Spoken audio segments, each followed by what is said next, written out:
Welcome. Good morning. The bright and sunny morning here in San Diego, California. Good morning. And welcome to episode 7. Spill the tea. We are going to be talking about the Boston Tea Party, the Revolutionary War, and finish up with the War of 1812. So it's going to be a little Pappy Hour history lesson. And why are we talking about the Boston Tea Party at this particular day of the year? Well, because I'm super excited. We're going to kind of piggyback and go off of Rob Lowe's new television special. And it's approaching December 16th. So we're just around the corner, a couple days away. Will be the 250th anniversary of the Boston Tea Party. Wow. And most scholars agree that the Boston Tea Party opened the way for the revolution and the resistance against the British crown. We did not want to be controlled by a king. We did not want to be another England and have a king in charge. England. We wanted a representative republic, a great form of democracy that's been going on in this country for over 245 years. So we're going to talk. Go ahead. It's been a while since I've taken American history, so I'm going to play the role of, what's that? When was that? What's You're going that? to play Who's the role that? of most like high school kids that have not learned anything about American history. Well, I'm trying to think. I took American history. I had a really great history teacher at in middle school, Mr. Mack, who really went above and beyond to teach us. And then he tagged along to our 8th grade DC trip. Yeah. So I had a really good history teacher in middle school. And then I went off to high school and had more great history teachers, but it kind of gets all jumbled up and And they start talking about politics. Yeah, and everything kind of opinions. gets, jumbled. So this podcast, we're going to try to just display the facts, keep opinions out of it, and just, give it a straight shot. Yes.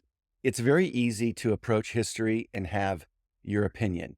And you can get into politics, you can get to the left, you can get to the right, you can get to who was right or wrong. My approach to history is learning of what actually happened. Yeah.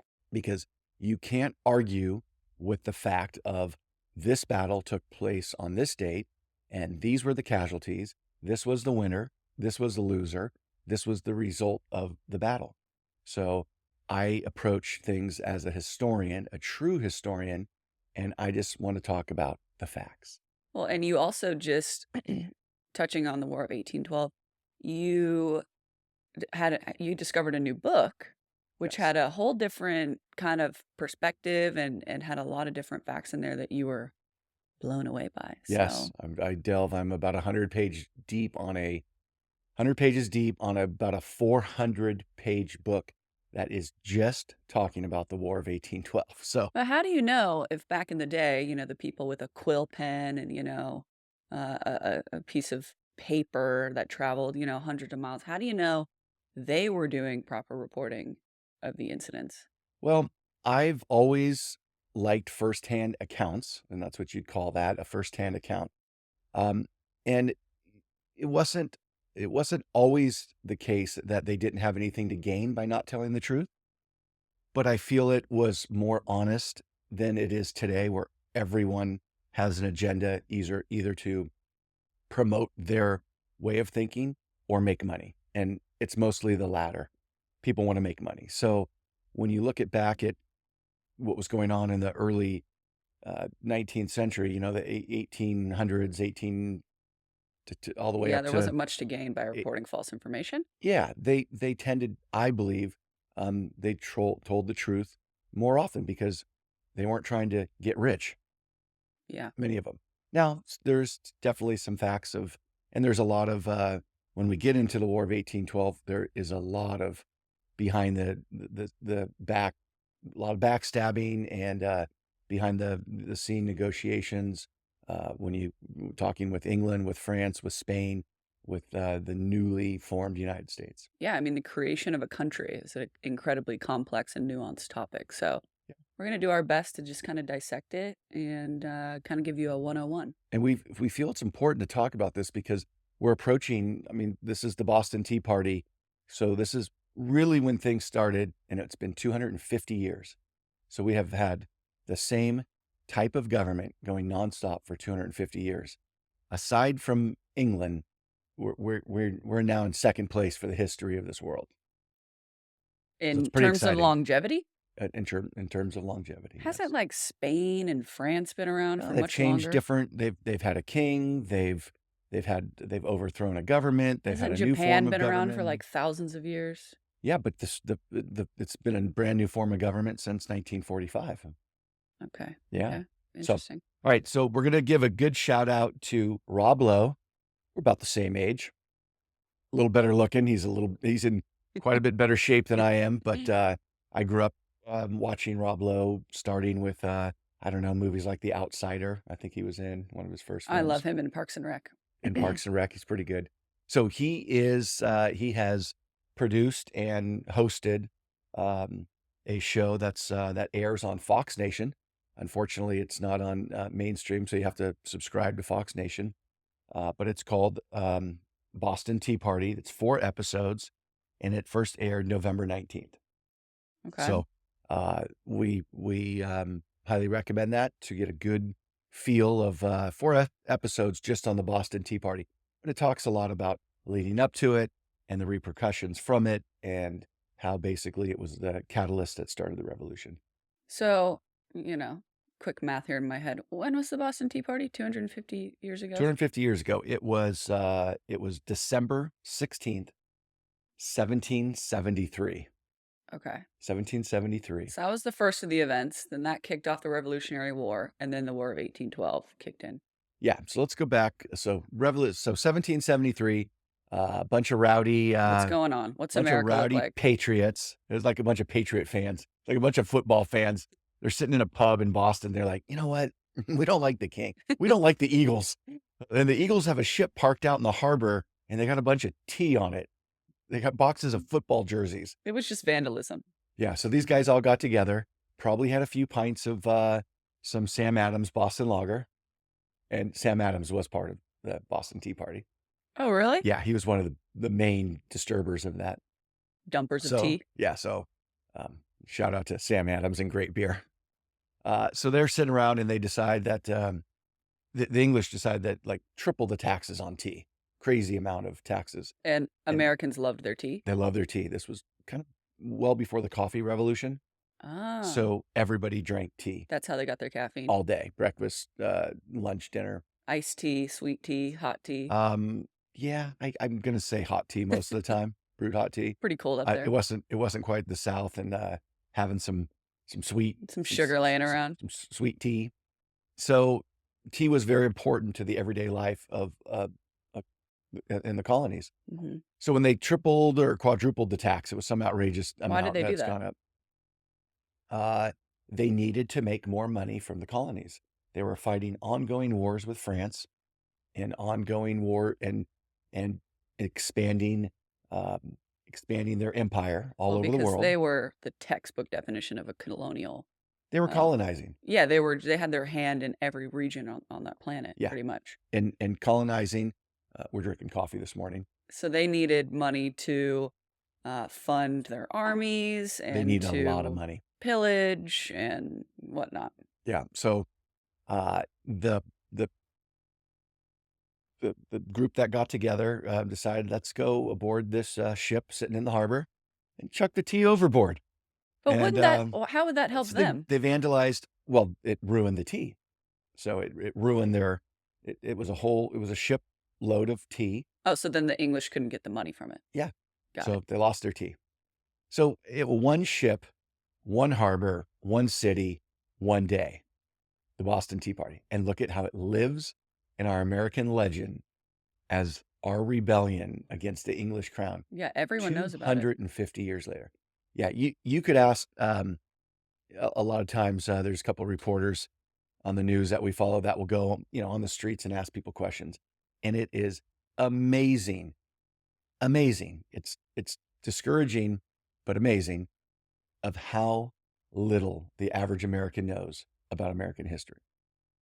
So, But everyone knows about the Boston Tea Party. yes, it is something that I bet 95% of Americans have heard of the Boston Tea Party. Yeah, that They're is not gonna pretty tell you the amazing. date. They're not gonna tell you it was December 16th, 1773, that it was only one ship. It was, you know, Sam Adams was a part of it. 20 drunken, patriots, Bostonians. yeah, wreaking havoc on one ship. However, it's lived for that long.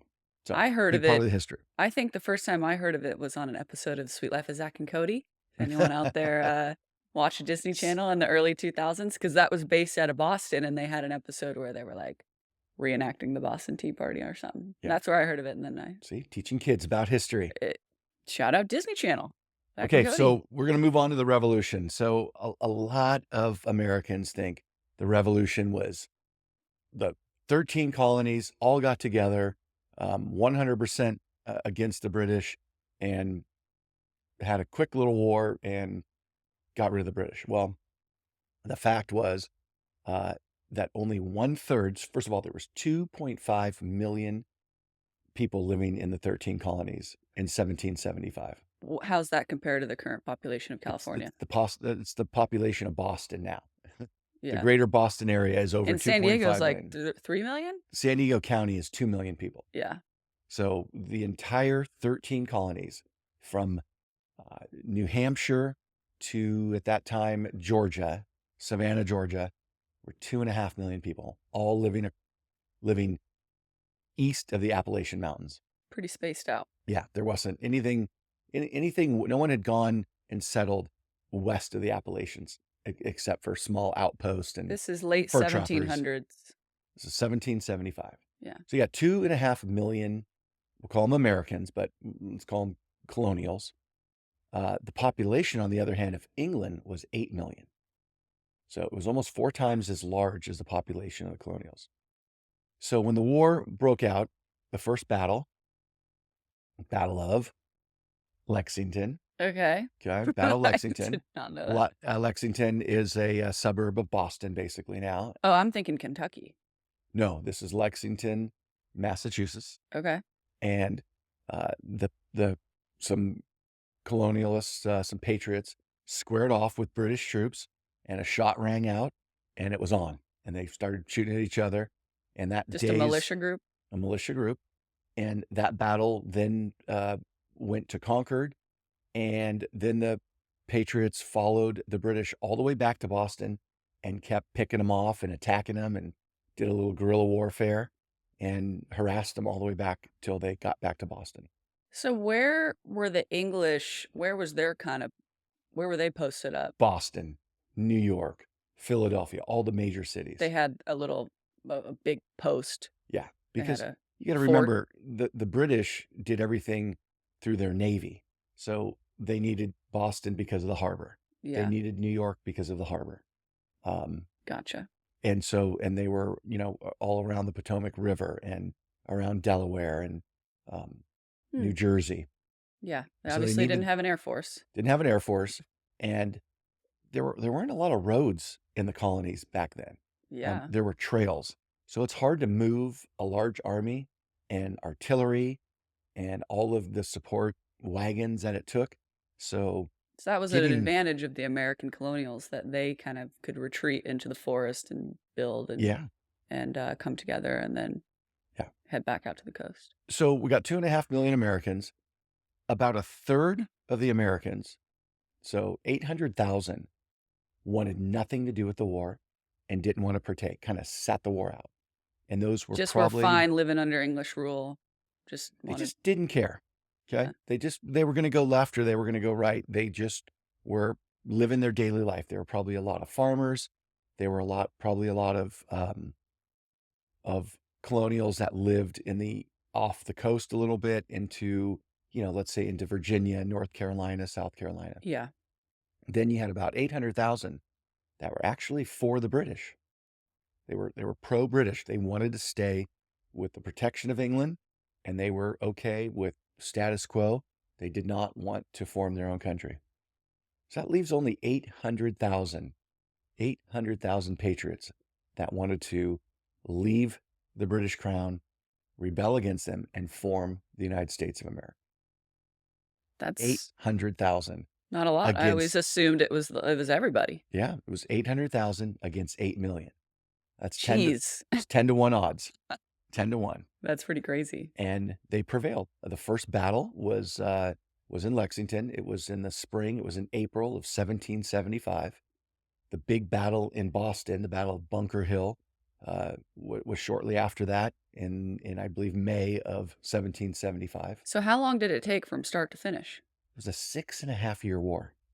Oh, but then so if it started in 1775, how did 1775. we form in 1776? That's when they wrote the Declaration of Independence. Okay, so they were declaring, we're going independent. But we were still in the war. Okay, so that could have been scrapped if we lost the war. Exactly. We Wow. could have been a 5-year lifespan of the United States of America. But And instead, you would no one would even write about it. It just we'd would have be been a page in talking a like history this book. now. Still be having tea and crumpets. So the war lasted 6 years and 5 months, almost 6.5 years, and it finally came to an end on September 28th, 1781, at the siege of Yorktown. It's interesting how that's not America's birthday, 1776 is. Yeah, it is. I mean, there's not much. The war drug on for so long that you don't really. I've never seen anybody celebrate the end of the war. And in fact, the treaty, the last battle was fought in 1781. We seized Yorktown, and General Cornwallis surrendered to General Washington, and the battles were over. The war was over, but we didn't sign the peace treaty for almost 2 years after that, in 1783. And when did Washington start his term as first president of the United States? He was the first president in 17. That's a good question for Yeah, I you. didn't have that. Can we get a fact check, Yeah, Mr. Producer? we need our producer to fact check. We'll come So back to he did that. serve 2 terms. So he was president for 8 years. And Yeah, so did that start in 76 or 81? no, that started. So he was president Good question, huh? until so John Adams was the second president, and Adams' first term, I believe, was in What's your guess? 1800. What do we got, buddy? 1800, 17. 1789. 89. So we didn't 1797. so we didn't have a president for the first. No, it's a Continental Congress. Interesting. So 1787. All right. So, and he was president for 8 years. 1789. 1789. Yeah. Okay, 1789. To 97. So 6 years after the war was over, we did not have a president. 8 years. 81. 1783 was Okay. the signing of the peace treaty. All right. So just a time when it wasn't like the American Revolution was boom, it was fought, and then the country started marching forward. There was a lot of shakeout period. shakeout. There was it was rough. It was a rough patch, and working out the kinks. yeah, Kind of like how we're doing with the podcast, one and episode at a time. they got through it, and here we are, almost 250 years later. Yeah, it was Washington, Adams, Jefferson, Madison, Monroe, Jackson. That's all I know, the first 6. And John Quincy Adams was number 6, and Andrew Jackson was number 7. Okay. Yeah. Got it. Andrew Jackson, another great man we're going to bring up during the War of 1812. So concluding the war, here was 6.5 years of battle, and we're talking casualties of the war. Well, what were some? I was going to say, what were some of the biggest battles that people would know? Well, the Battle of Trenton. The first big battle was in Boston, the Battle of Bunker Hill, and that was a really big battle, and that's when the British knew that it was on. We meant business. We weren't, and we were a ragtag army. We were small militias, ill trained. We're going into battle with hunting rifles, where the British, they were a trained professional army. I was going to They were ask, career soldiers. what gave us our edge? How possibly did we beat We were the tenacious. most well-trained army in the world? We were tenacious. We were defending our land, and the British were just they weren't really even invading our land. They were just overseeing the land. Yeah. So they didn't have a vested interest. They weren't laying down and becoming a farmer. They weren't trying to raise a family there. They were professional soldiers, and a lot of them were career soldiers. That was their career. Yeah. So they were a, a very opposing army, but we were able to beat them. But It's amazing. took 6.5 years. So casualties of the war, right? Where you look at now what's going on today, and they're saying that the casualties of the Ukraine war are just phenomenal. I mean, just the like over 200,000 Russian troops have been killed or wounded. It's so It's just a crazy. huge number. So, and that's been in a year and a half. So in 6.5 years, there was only about 25,000 patriots killed in the war. Of that Wow. 25,000, 17,000 died in camps of disease, and only about 7,000 were actually killed in battle. So we only What had diseases? 7,000. Oh, there was just I mean, that would have to be an episode of, I Yeah. mean, there was, Anything that you got. I yeah, mean, yellow fever. yeah. Any fever, There, there was just so many. bacteria Once infections. you got wounded back then, so if you were shot in the leg, if you're shot in the leg today, you've got a 99% chance of surviving, or 95%. Um, and in those battles, just cuts, large gashes or something where you would get stitched up and you'd be out of the hospital in a day and you'd be okay, you were dead Yeah. because you did not control the infections. So, Yeah. you know, got your pinky wounded, and That might two be weeks it. 2 weeks later you were gone. Yeah. Or just like breaking bones too. Like, Bone break, falls, yeah, getting ugh. trampled by a horse, Ugh.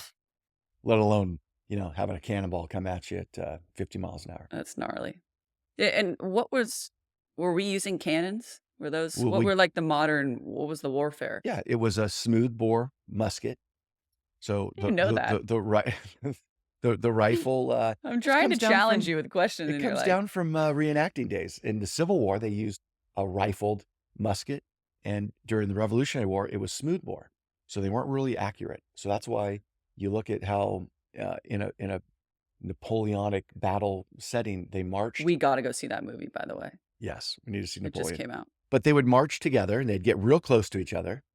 Men, don't fire until you see the whites of their eyes.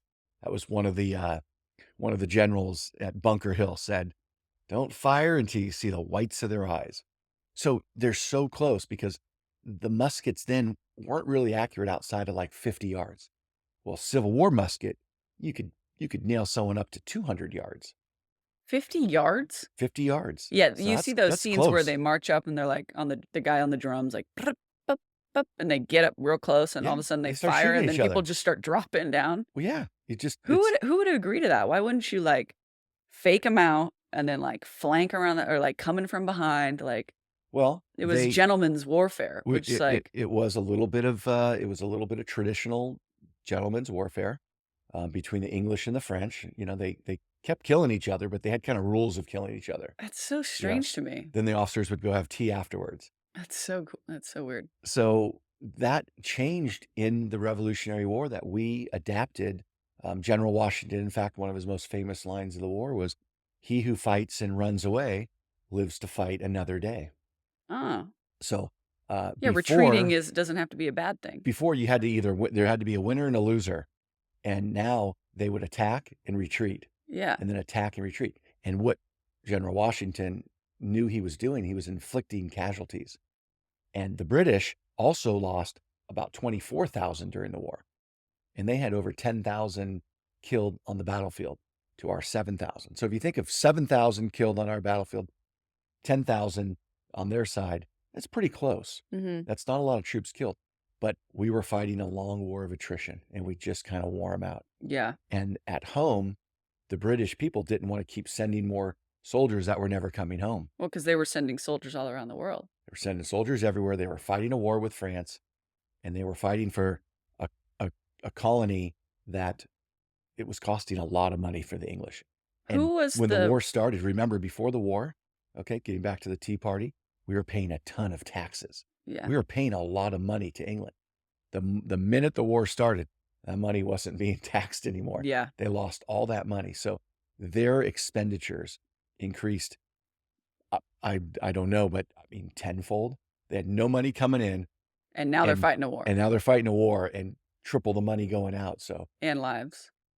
and in which the British never seemed to run out of soldiers. It was a very, they had a population of 8 million, and they say that they had a population of 2 million fighting men at that time. Okay. And that means like 16 to 40 Yeah. males. And that was almost 2 million in their country. So they had uh, an army that could be raised of up to 2 million. Okay, 2 questions for you. Who was the royalty at the time in England? And what was the war? Why was England fighting with France? England had the king, oh, Another question for king, Tristan to king, pull up. yeah, um, So who was the royalty at the time of the Revolutionary yeah, War? King Charles. What's your guess? Well, it's not King Edward. I believe it to be. It's one of like 5 names. Edward, Charles. Yes, I'm drawing a blank on that. You did stump me. George III, King George. All right, King George III was, I believe, the king all through the Revolution and um, did not go out of power until the early 1800s. Okay, so King George King George. was just had his hand in all these different wars. Yes, they fought a lot of wars. So why were they fighting with the French? And it's really weird because you look at the country of France, it's about the same size as it has been for the last, 400 years. Mhm. And then you look at England, it's an island. It's the same size it has been for the last 1,000 years. And yet those two countries fought constantly. Now, a lot of it was due to colonialism. They were fighting for rights, around the world and to control other countries. Oh. But they just, I can't explain that one. I mean, I'm still gonna now, I'm like, gonna have to soccer read. matches between England and France are like, Yeah, they just big deal. they didn't like each other. No. And yet during times of peace, it was like they loved each other and they intermarried and they were on the same side, and then all of a sudden a war would break out and then they just would start killing Gloves would each come other off. for yeah. Yeah. So wrapping up the revolution, we made it. George Washington was the absolute hero. Remember, there's a day in February that we now call President's Day. It celebrates the birthday of George Washington and Abraham Lincoln. Which were It's on the same day? No, but they've grouped those together. Our government has chose not to put those as individual holidays. When I was growing up, there was George Washington, and then a week later, Abraham Lincoln. So you'd get 2 days off You had school? 2 3-day weekends. It was pretty cool in February. 2 3-day weekends. And so I understand why they grouped it together and it's President's Day. But the founder, those two men, so that President's Day is important because George Washington, if he was not our leader during that 6.5-year war, there's a good chance we might have lost. He was an outstanding leader. What was different about him? Well, first of all, he stood at 6'2". The average height of a man in 1775 was about 5'7" to 5'8". He was Here was giant. General Washington is 6'2", riding on a big white stallion. And he was awe-inspiring. He was a great leader. He was a great orator, right? He could come up with a speech out of nowhere. And he was a leader where he wasn't like some of the British generals where they sent the troops forward and he was in the rear. He was constantly told by his subordinate generals, colonels, majors down the line, General Washington, come off the front because of fear of him getting killed. So he led by example. He led by example. He was a very devout man of faith. He believed God was the driving force behind every person in the country. He knew we could be our own country. He knew we had the wherewithal to form the 13 colonies and to govern ourselves and to prevail, and it was lucky that we had him. So it, it's a it's a good thing on President's Day to really take your hat off to George Washington. He is and history, modern day history, is going to badger him with some things that he did not do that were not correct to today's standard. But in 1775 standard, the man was of the greatest of our leaders today. Take the 10 greatest leaders and roll them up into one man, and that was George Washington. Yeah, that's And cool. that other day celebrates also Abraham Lincoln, the man who saved the country from being torn into two. If it wasn't for Abraham Lincoln and his never ending, what's the good word for it? I mean, his resolve, his never ending resolve to not let America be broken into two, we would probably to this day have probably stayed two countries. There would be United States of America, and there would have been the Confederate States of America, and both would have been much weaker. Who knows what the history would have went like with slavery?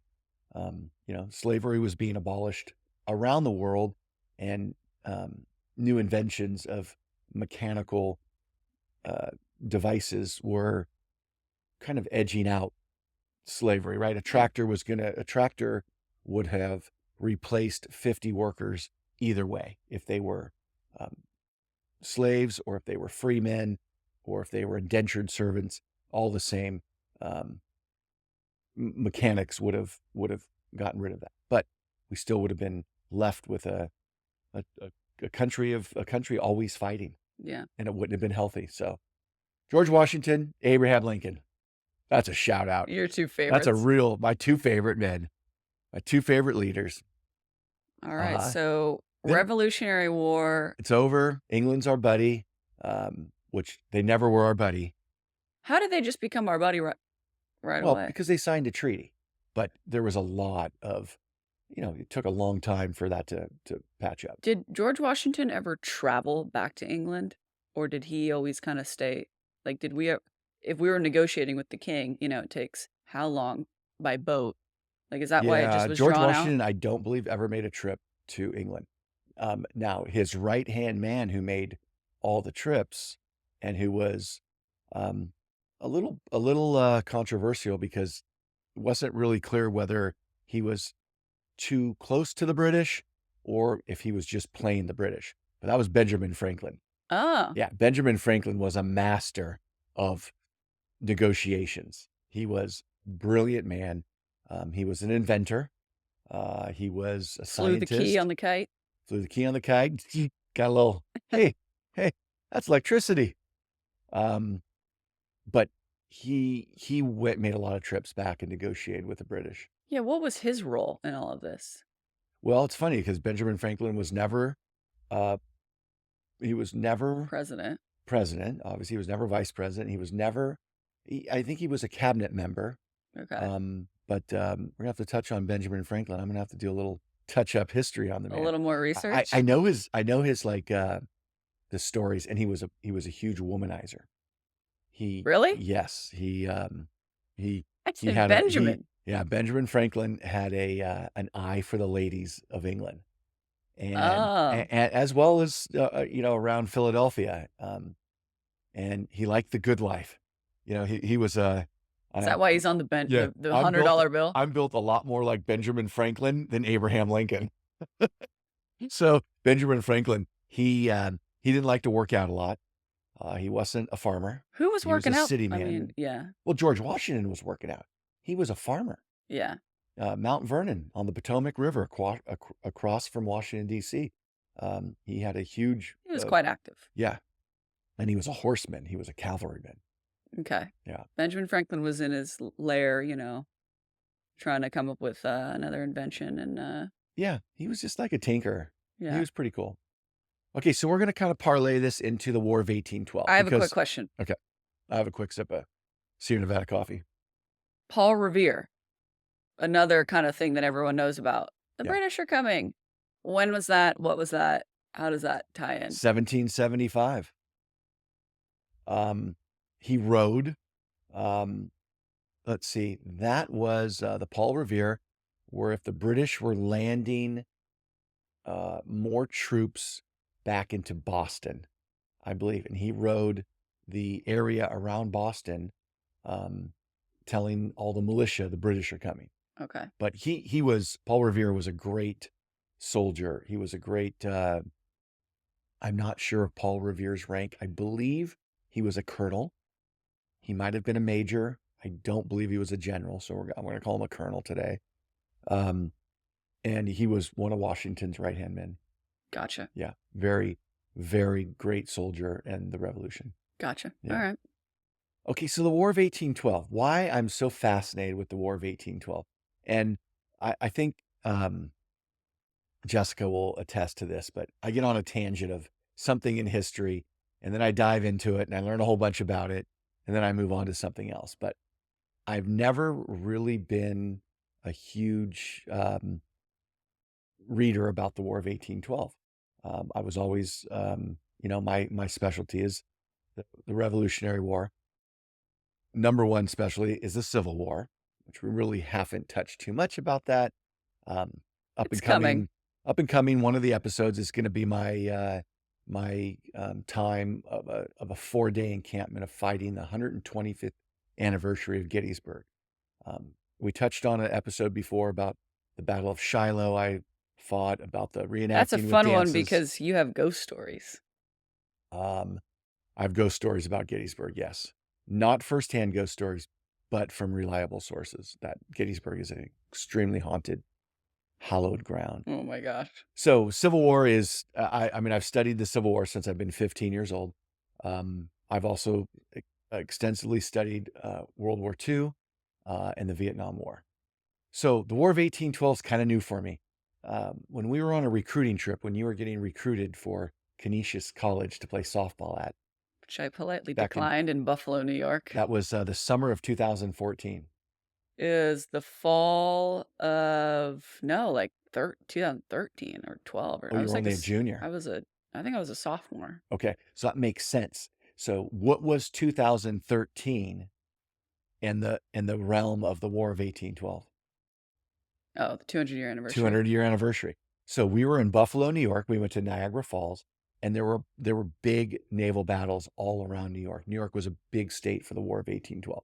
So that's when I first got introduced to it. Oh my God, 200-year anniversary, War of 1812. You love a good I know, anniversary. I know nothing about this. So I was just all into. Well, I wanted to sail on one of the tall ships on Lake Erie, and started to learn a little bit about. So kind of took the back seat. I learned a little bit, but in the last trip, a couple episodes ago, we were in Nashville, and while in Nashville, your mother and I went to the Hermitage. Okay, Hermitage. You can say it a couple different ways, but that's the home of Andrew Jackson, our 7th president. Cool. Remarkable. If anyone is in or around Nashville, take a half day, takes you 3 or 4 hours, and go see that. It was incredible. His house is completely, so here's a 2-story colonial, probably 5,000 square foot house, completely in, encased how it was when he last lived there in like 1836. When he was an adult or? When he was an adult. Okay. He was president from he was our 7th president, and he was president from 1828 to 1836. And then he died only 2 years later in 1838. Okay, so that's where he lived up until he died. Yes. And they literally preserved the house like 1840s. The same stuff in it. You know, they have like plexiglass keeping everything just at a temperature and the right humidity. And you can look in and see where he slept at night, the chair he sat on, the books he read, a pair of his actual slippers right beside his A pair of his knickers. yeah, just I mean, his pillow, his feather bed that he slept on. So crazy. One of the best house tours of anywhere I've ever seen. Yeah, very well preserved. Yeah, and then there's a visitor center that goes through his history. He was born into he wasn't born into wealth, and he became a soldier, and he fought. He was in charge of the militia, and in 1806 there was an uprising of the Creek Indians, and they massacred like 250 women and children in southern Alabama. The Creek Indian Massacre, and we don't want to get into politics of wrong or right, but massacres happen on both sides. But this one was an Indian massacre of white settlers in Alabama. So he raised a militia, and also the Creek Indians were fighting each other. So there's not a lot of history talked about Indian wars with each other, but the Indians, um, there were over 100 Indian nations in the Americas, and they fought each other as well. I mean, they had their own little civil wars. Humans love to fight, Yes, and all no matter where humans you're from. everywhere in the world have fought from caveman days. So the Creek Indians had a battle with each other. One of the I'll say the Southern Creek, because it was in southern Alabama, they won. Then they did this massacre, and then at the time, Colonel Jackson, or I'm not sure if he was promoted general, I think he was a colonel. Colonel Jackson raised the Tennessee militia, got allied with the Creek Indians, and they went and had this big Battle of Horseshoe Bend, and they defeated the Creek Indians.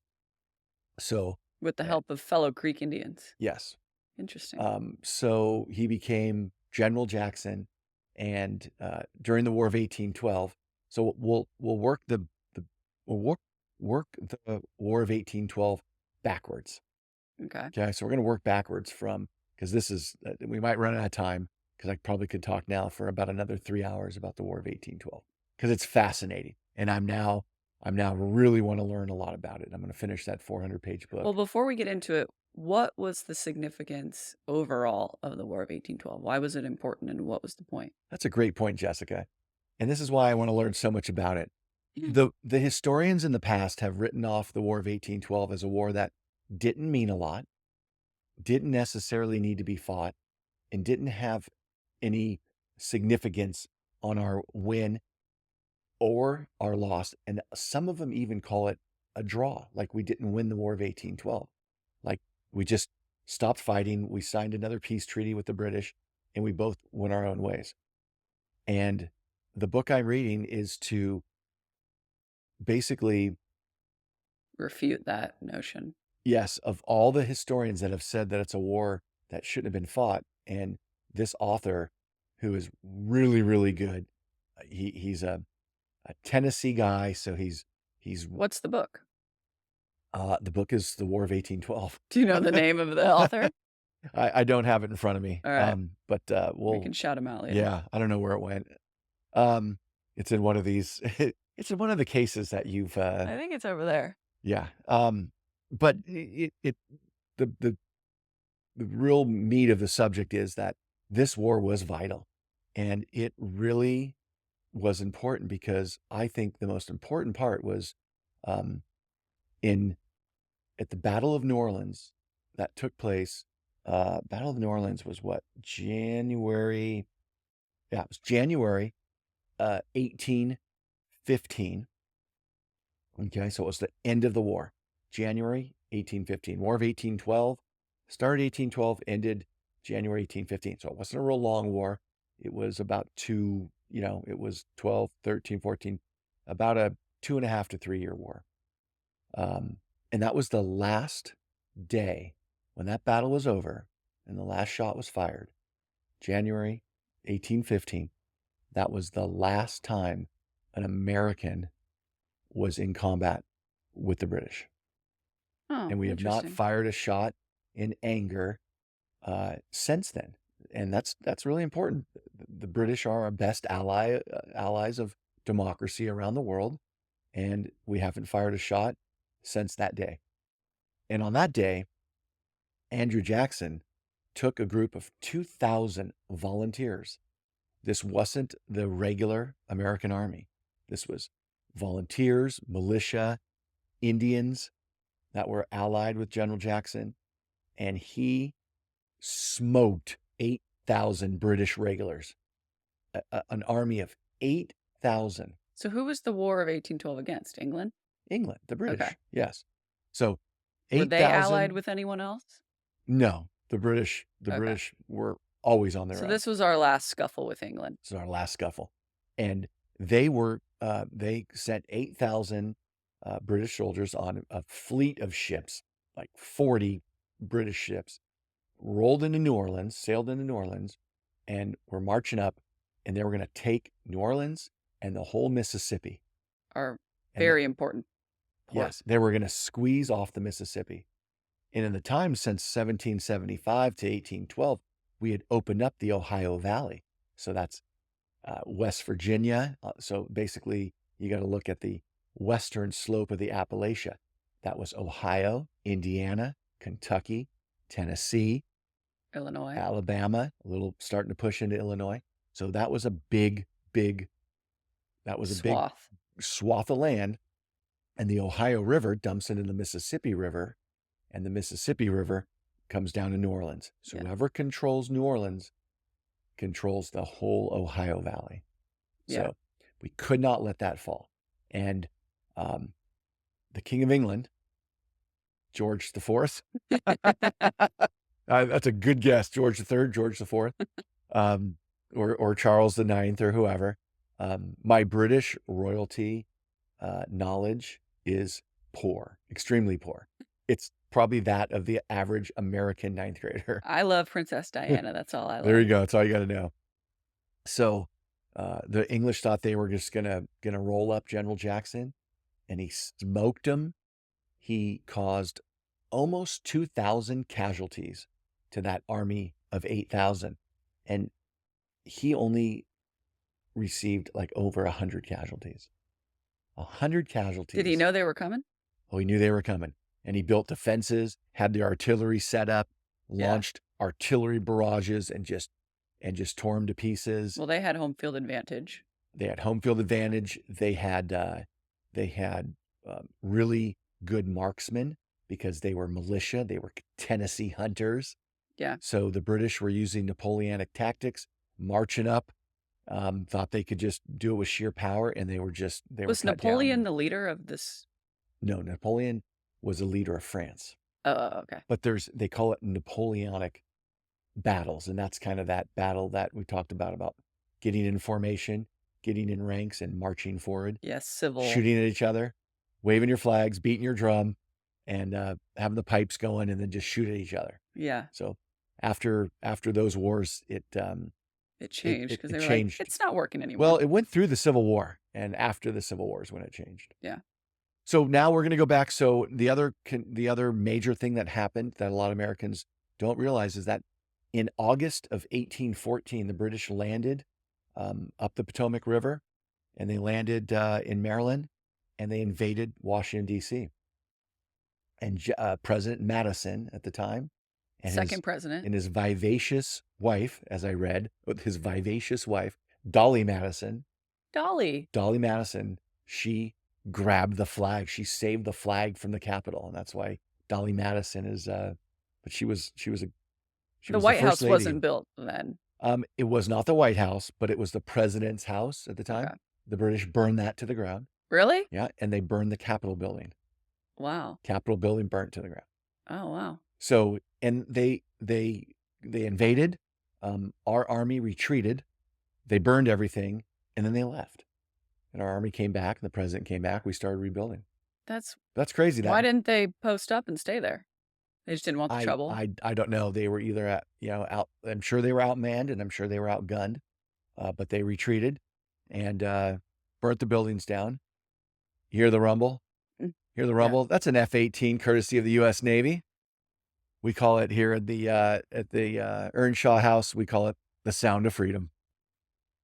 It's loud. Loud. It's loud. Yeah, they're probably two taken off. We also call it the point. Folk in Point Loma call it the Point Loma pause when Point Southwest and all them are rumbling over Liberty Station. Yeah, we hear the fighters. Yeah. So they burned the Capitol, and the War of 1812. What I'm learning was such an important war because we weren't friends with the English. What they were doing is that our merchant ships on the open sea, they would take our ships and enslave all of our sailors. So they would capture our sailors and put them into the British Navy. And they did that all over the world. And so we were fighting against that. Um, we were fighting against different blockades of trade. And it just kind of came to a head in 1812. And So we was New Orleans, that was the main battle of that the was the war? last battle of the war.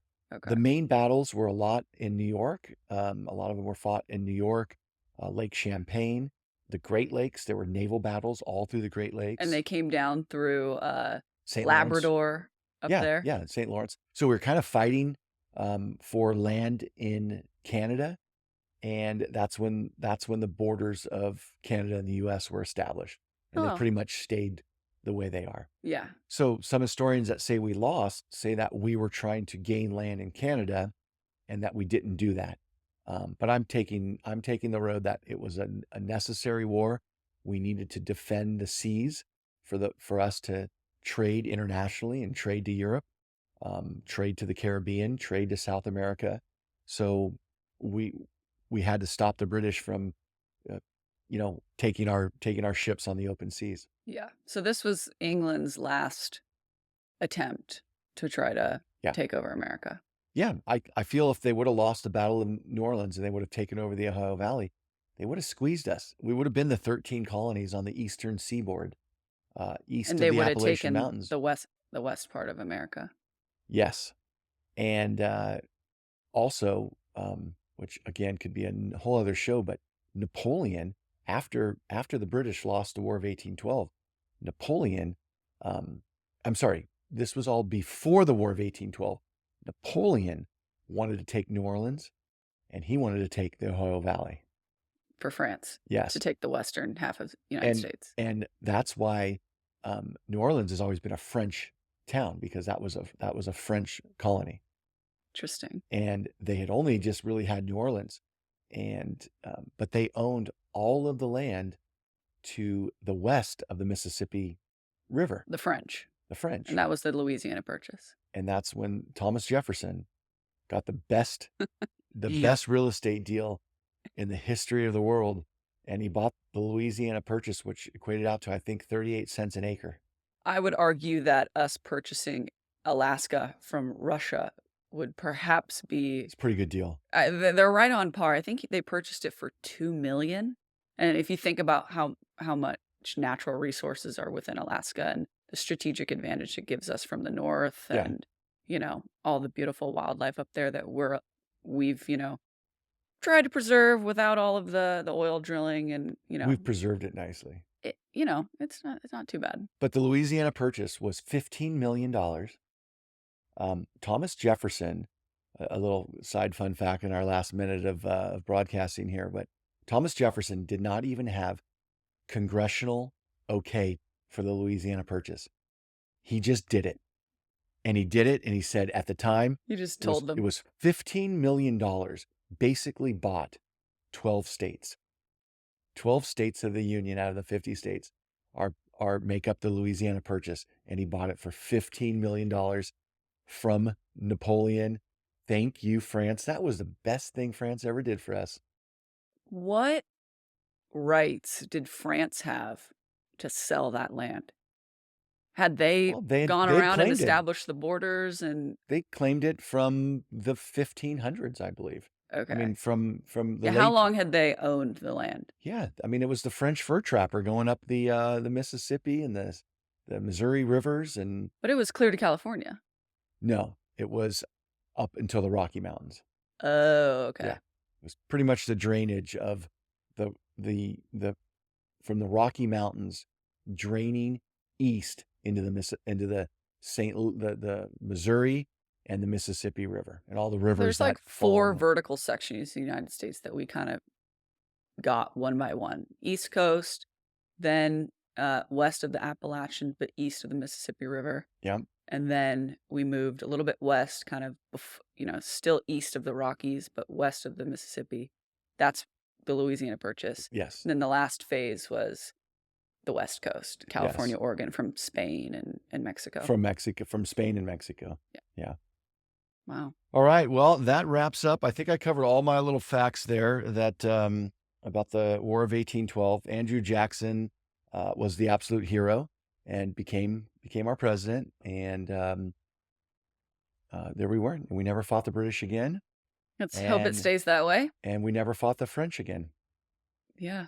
So world peace. Here we are, 250 years after the Boston Tea Party. So everybody out there, take a look at the Tea Party and start learning about the revolution. Yep. This episode was number 7, Spill the Tea. And this was a fun one. I like listening to you talk about American history. Great. It's a little more interesting when you explain it rather than in a classroom. It's awesome. The history lesson is over. All righty. Thanks for listening, everyone. That was episode 7. Episode 8 coming to you live next week. We'll see you later. See you later.